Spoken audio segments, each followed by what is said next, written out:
این ویدیو پارت دوم از آموزش آسترکشیه که توی پارت قبل با همدیگه آسترمون رو دوختیم و تکمیل کردیم و توی این پارت میخوایم با همدیگه ادامه آموزش و اتصال این آستر رو به کیفمون یاد بگیریم. مرسی بابت حمایتای قشنگتون که کلی بهم انرژی میده. بریم که ویدیو رو شروع کنیم.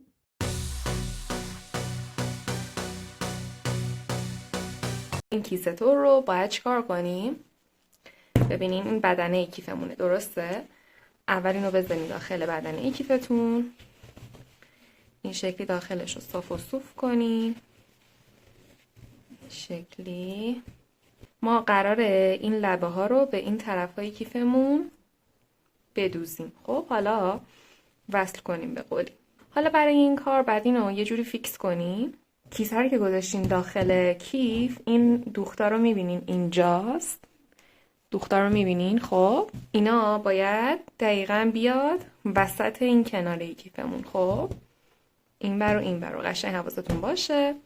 حالا برای اینکه تکون نخوره از سوزن استفاده میکنیم. از این ور شروع میکنم که فیکس شه. اینجوری سوزنتون رو بردارین، این شکلی داخل آسترتون کنین، بعد از همین شکل بکنین داخل مهرتون. نمیکنین فقط یه جوری که این بیسته، اینو بکنین داخل آستر و بعد بکنین داخل یکی از مهرها. اون طرف رو هم به همین صورت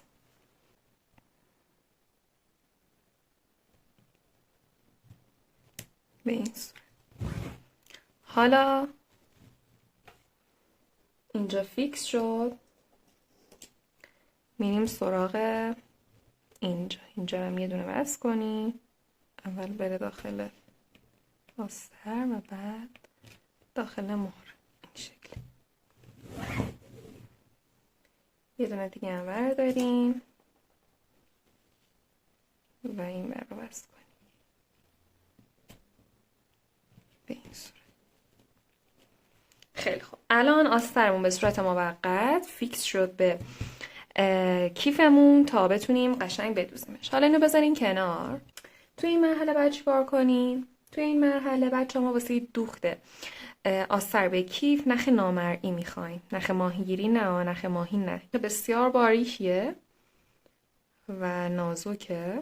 خب احتیاج داریم به یه نخ نامرئی و یه سوزن باریک. یه سوزن باریک انتخابتون باشه ترجیحاً، چون بچه‌ها توی بست کردن آستر به کیف قراره داخل مهره ها هم بریم.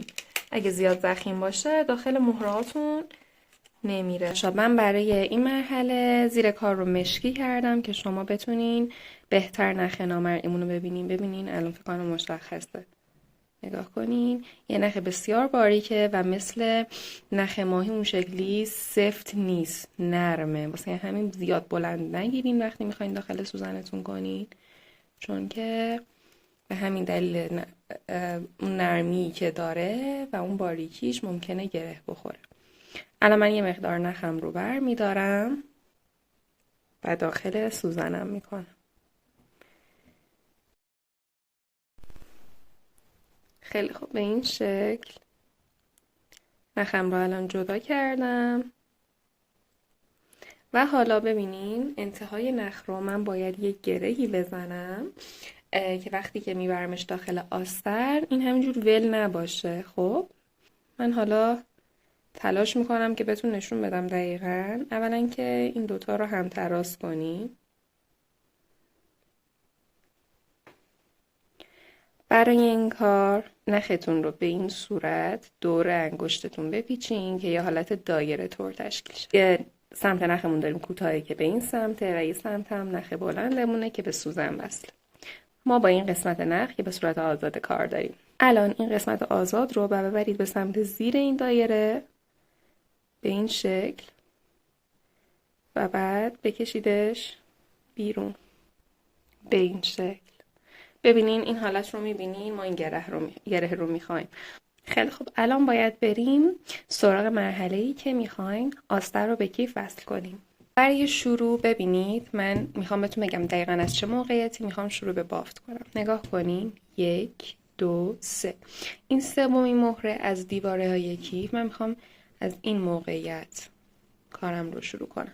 ببینین سوزن رو بر میدارین و چی کار میکنین؟ واسه شروع اینو حواستون باشه، واسه شروع ما کلن الان قراره یه سری کوک، خب یه سری کوک روی پارچه بزنیم و یه سری کارهای دیگه واسه اتصال آسترمون به کیفمون کنیم.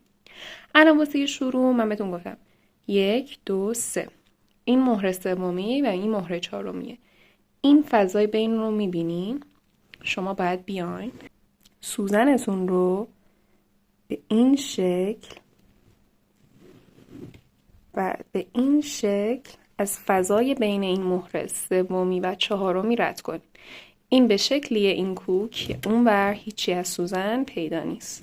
حواستون باشه. و بعد این سوزن رو میکشم. خیلی خوب میبینید؟ الان یک کوک رو زدم. به این شکل شد که میبینید.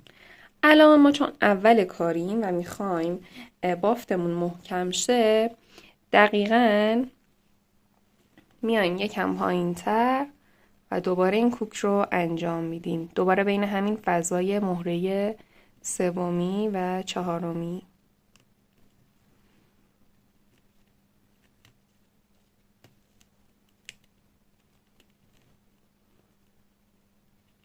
دیدین؟ یک کوک دیگه هم زدم. به این شکل. الان بسته دیگه. میتونین بیشتر هم بزنین ولی خب من اوکی واسم. الان باید چیکار کنین؟ ببینین ما یه سری نخ ماهیگیری این سمت مهرمون داریم و یک سری نخ ماهیگیری این بر میبینین. الان نگاه کنین این مهره اولیه‌مونه، دومی، سومی، چهارمی. ما تو این فضاییم. الان این مهره چهارمی توی بافتش این نخ‌های ماهیگیری رو به این سمت داره و این نخ ماهیگیری‌ها رو به این سمت. الان ما بین فضای مهره سومی و چهارمی هستیم. خب به سمت این مهره چهارمیه. باید بیاین سوزنتون رو از این نخ ماهیگیری اینوری مهره چهارمی رد کنین به شکلی که الان نگاه کنین داره رد میشه. به شکلی که سوزنتون بیاد به سمت خارج کار. خب رد کنین. الان نخ و سوزنم اومده به سمت خارج کار. اینجا باید چیکار کنین؟ الان باید بیاین این نخ و سوزنتون رو از این مهره چهارمیه رد کنین. از خود مهره. این شکل.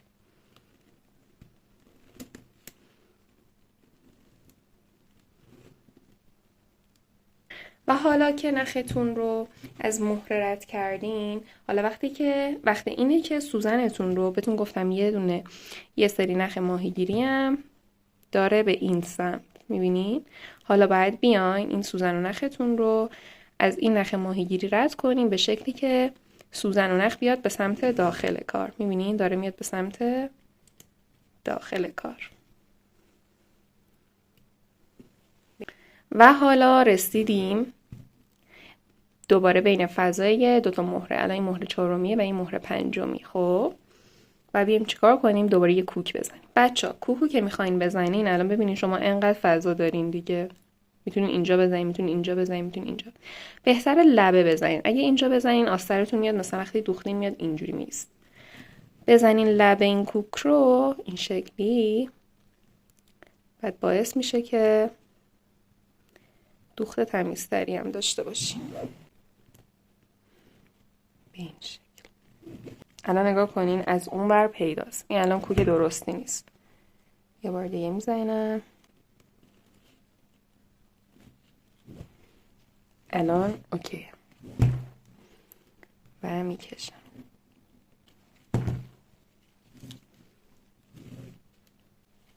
الان این سوزنم رو در میارم که بتونم ادامه کار رو برم.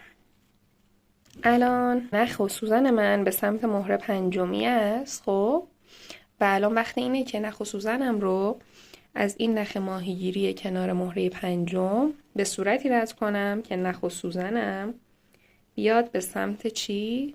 خارج کار. به این سمت کنین. اومد به سمت خارج کار. و حالا دوباره وقت چیه؟ وقت اینه که نخ و سوزنمون رو از مهره رد کنیم. از این مهره پنجمی.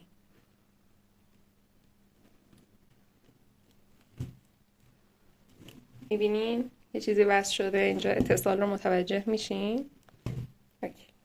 حالا وقت چیه؟ وقت اینه که این نخ و سوزنمون رو از این نخای ماهیگیری مهره 5 رد کنیم به شکلی که سوزن و نخمون بیاد به سمت داخل کار به این شکل. و حالا وقت چیه؟ وقت کوک زدن بین مهره 5 و 6.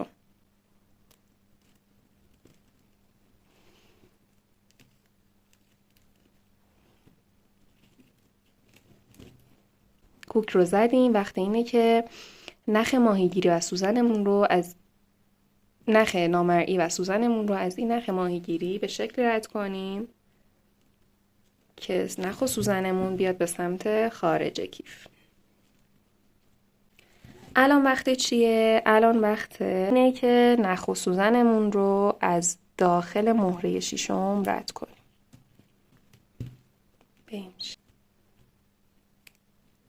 و حالا نخ سوزنمون رو از این نخ ماهیگیری رد میکنیم به شکلی که بیاد به سمت داخل کیف.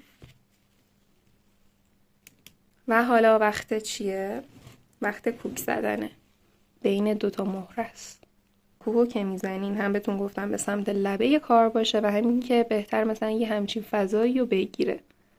خب مثلا کوچولو نباشه اینقدی بزنین کنین، مثلا اینقدی نزنین، یکم پهن‌تر فضا رو بگیرید مثلا اینقدر. میبینین؟ به این شکل.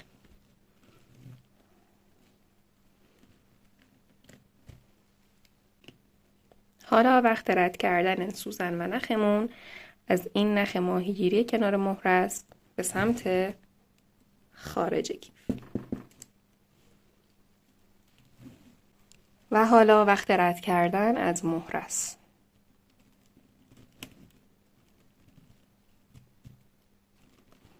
و حالا وقت چیه؟ بگید ببینم. دقیقاً وقت رد کردن سوزن و نخ به سمت داخل کیف. و الان وقت چیه؟ دقیقاً وقت کوک زدنه.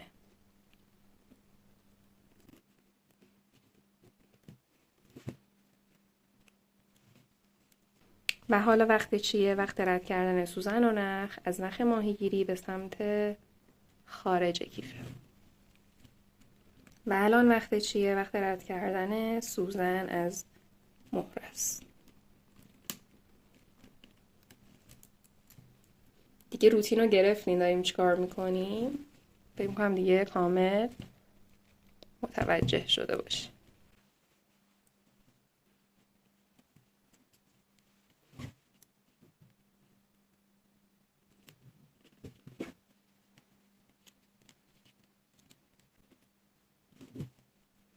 خیلی خب، من بچه فقط یکم میارمتون عقب‌تر که شما یکم فضای کیف رو از دور ببینین، نوع بافت رو.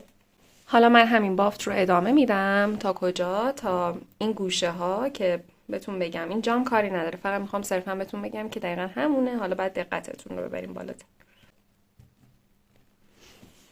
بچه ها رسیدیم به این قسمت گوشه. این قسمت برای این کار بذارید من دوباره زومتون کنم. برای این کار هیچ فرقی نداره. الان من توی این موقعیتم، یعنی اومده نخ و سوزنم به سمت بیرون. الان وقت چیه؟ دقیقاً وقت اینه که از مهره رد کنیم. از مهره ردش میکنیم. و حالا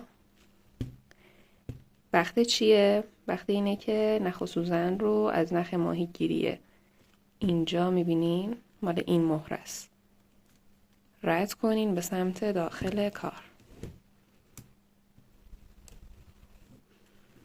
به این شکل. خب الان وقت چیه؟ وقت کوک زدنه. ببینین توی این فضا بین این 2 مهره بعد این کوکتون رو بزنین. فضا کوچیکه ولی خب اوکی دیگه.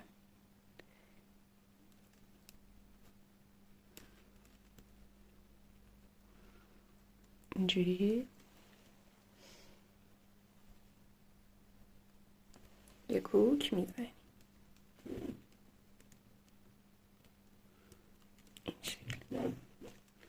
میبینین رفت داخل این گوشه. و حالا وقت چیه؟ وقت اینه که نخ و سوزنتون رو از نخ ماهیگیری رد کنین به سمت خارج کار. حالا کدوم نخ ماهیگیری؟ مال این مهره است. نگاه کنین اینجا میشه، مال این مهره کناری است، مال این. از اینجا رد میکنین. قشنگ میبینین رفت داخل این گوشه. حالا وقت چیه؟ این که از داخل مهره رد کنیم. این سوزن رو من در میارم به این شکل. حالا دوباره بیارمتون عقب. حالا همین روند رو دیگه ادامه میدم، همون روند همیشگیمون. دوباره رسیدیم به سمت گوشه که همون رونده. بعد بین این دوتا مهره کارمون رو انجام بدیم. الان وقت رد کردن نخ و سوزن به سمت داخل کاره. از نخ ماهیگیری، از این نخ ماهیگیری این مهره رد میکنیم و بعد کوکمون رو بین این فضا میزنیم.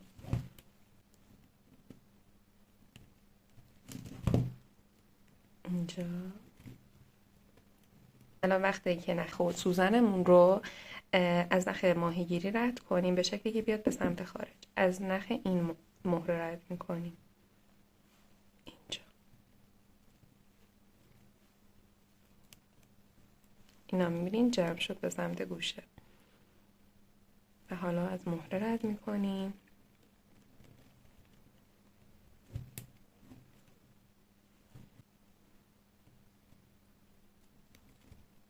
بچه اینجا نخ من خیلی کوتاه شده. خب میبینین کوتاه. الان باید چیکار کنیم؟ الان میخوام نخم رو ببرم و بعد نخ جدید اضافه کنم. خب برای این کار یادتونه شروع چیکار کردیم؟ یه چند تا کوک توی فضای بین دوتا مهره زدیم. الان هم همین کار رو کنیم. الان این کوک رو که میخواین بزنیم، ببینین این کوک رو میزنم من. دوباره یک کوک دیگه میزنم.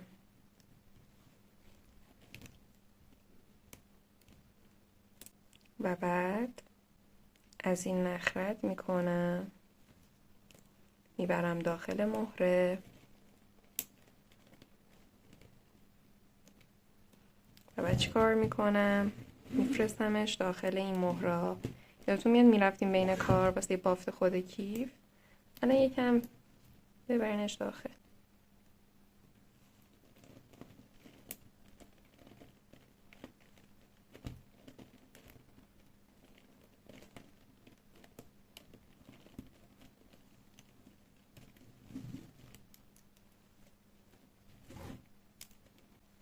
یکم که رد کردیم میبرم.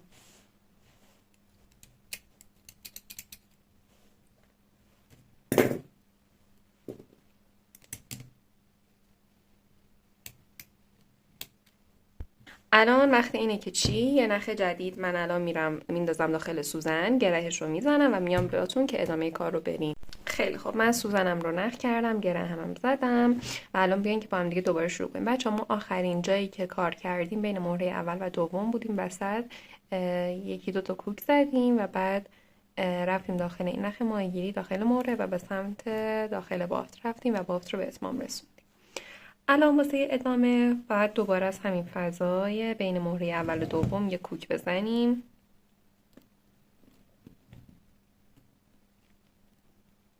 به این شکل.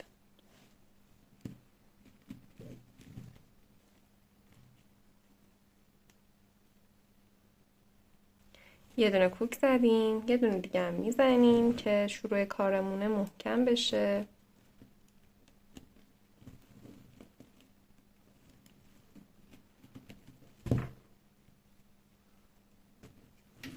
به این شکل و بعد ادامه کار رو میریم. یعنی از نخ ماهیگیری به سمت خارج کیف،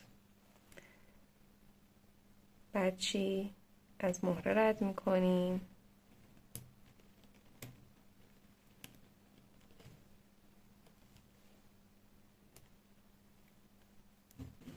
و بعد به سمت خارج کیف سوزن رو رد، داخل کیف سوزن رو رد میکنیم. یک کوک.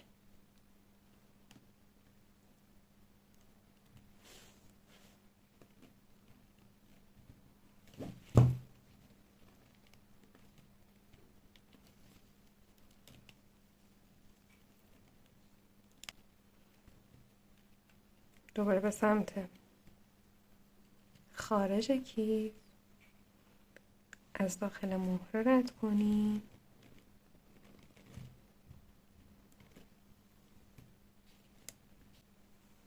به سمت داخل کیف.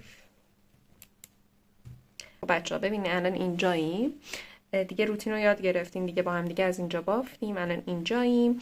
نحوه اضافه کردن نخ رو بهتون یاد دادم، نحوه حالا دوختش رو یاد دادم.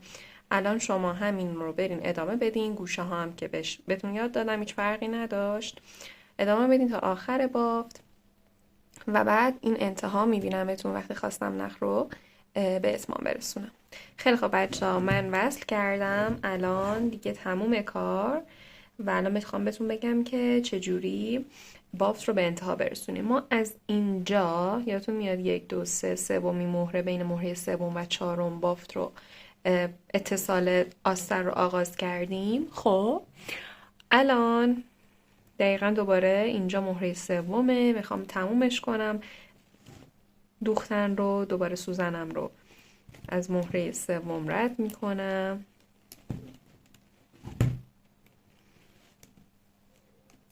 به این شکل، میرم داخل بافت، داخل کیف از بین نخ ماهیگیری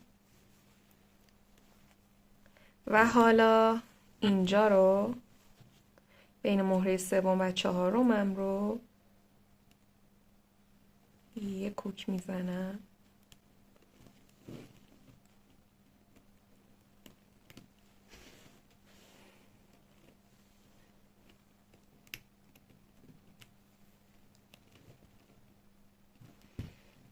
دوباره یه دونه دیگه میزنم.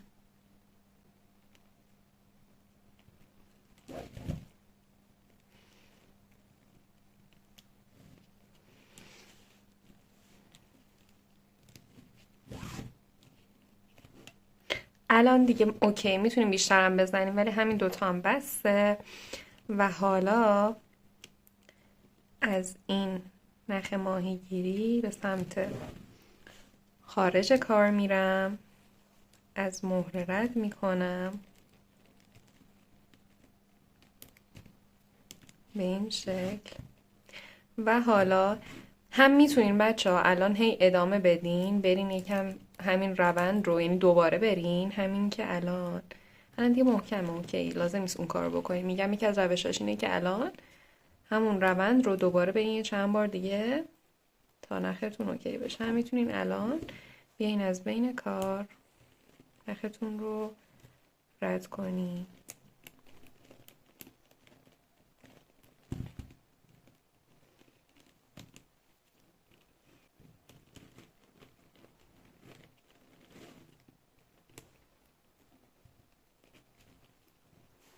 همین ادامه نخ رو این شکلی رد میکنین و بعد میبرین و کارتون به اتمام میرسونه. من میرم رد کنم و بعد میام پیشتون. خیلی خب بچه ها، من نخ رو رد کردم، بریدم و الان اینم نتیجه کار. امیدوارم که قشنگ یاد گرفته باشین. ممکنه این کم واسهتون جدید باشه، واسه شخص خودم جدید بود چون من خیاطی و این چیزا بلد نبودم. به کمک مامان تونستم این کار بکنم. شما هم اگه بلد نیستین از این بزرگتر کمک بگیرین. و بعد وصل کردنم که تلاش کردم جوری بگم که قشنگ متوجه بشین و بتونین انجامش بدین. الان دیگه همینه دیگه، میبینین آستر وصل شده به این زیبایی. و حالا اگه بخواین میتونین کیفتون رو از بغلا جمع کنین، درش رو بذارین و هر کاری که دلتون میخواد انجام بدین و بافتتون رو به اتمام برسونین. اینم از آموزش دوخت آستر. امیدوارم که متوجه شده باشین و لذت برده باشین. بازم اگه سوالی بود ازم بپرسین و اگه وصل کردین حتما عکس و ویدیوشو واسم بفرستین تا با هم دیگه ذوق کنیم.